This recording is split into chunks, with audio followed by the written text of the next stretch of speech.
আপনারা দেখছেন দত্ত রান্নাঘর। আজকে আমাদের রেসিপি দই পরোটা।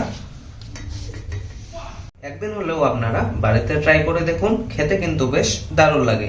এরই সাথে দেখাবো এরকম একটি চটপটা পেঁয়াজের স্যালাড কিভাবে তৈরি করবেন।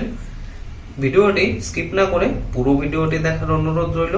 ভিডিওটি যদি ভালো লেগে থাকে তবে একটি সাবস্ক্রাইব ও আর একটি ফলো করার জন্য অনুরোধ রইল। নিয়েছি 100 গ্রাম টক দই, দিয়ে দিচ্ছি সামান্য পরিমাণে বেকিং সোডা আর 1 চা চামচ চিনি। এবার এগুলোকে একবার ভালো করে মিশিয়ে নিন। 1 মিনিটের মধ্যেই দেখবেন দইটি ফার্মেন্ট হতে শুরু করবে।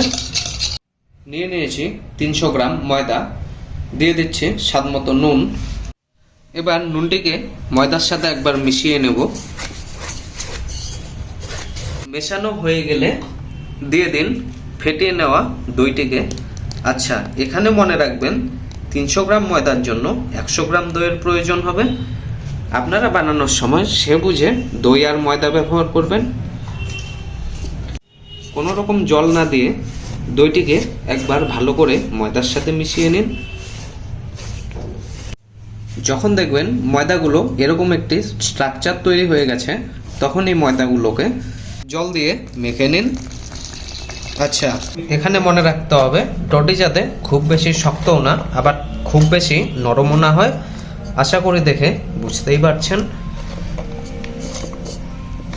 ডোটি মাখা হয়ে গেলে ওপর থেকে একবার সাদা তেল লাগিয়ে নিন। এবার এগুলোকে রেস্টিং এর জন্য রেখে দেব মিনিমাম 20 মিনিট।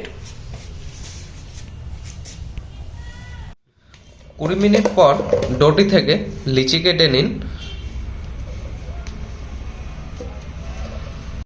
ডোটির মধ্যে ময়দা দিয়ে বেলে নিন।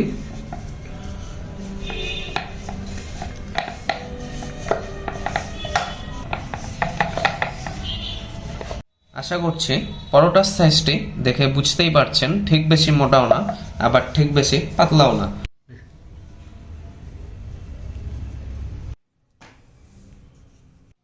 কোনো রকম তেল ছাড়া শুকনো খোলায় প্রথমে পরোটাগুলোকে লাল লাল করে ভেজে নিন।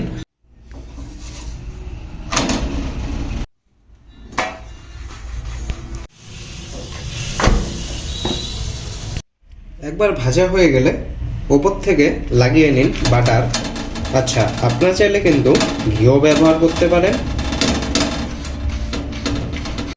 একই পদ্ধতিতে প্রত্যেকটি পরোটাকে বানিয়ে নেব।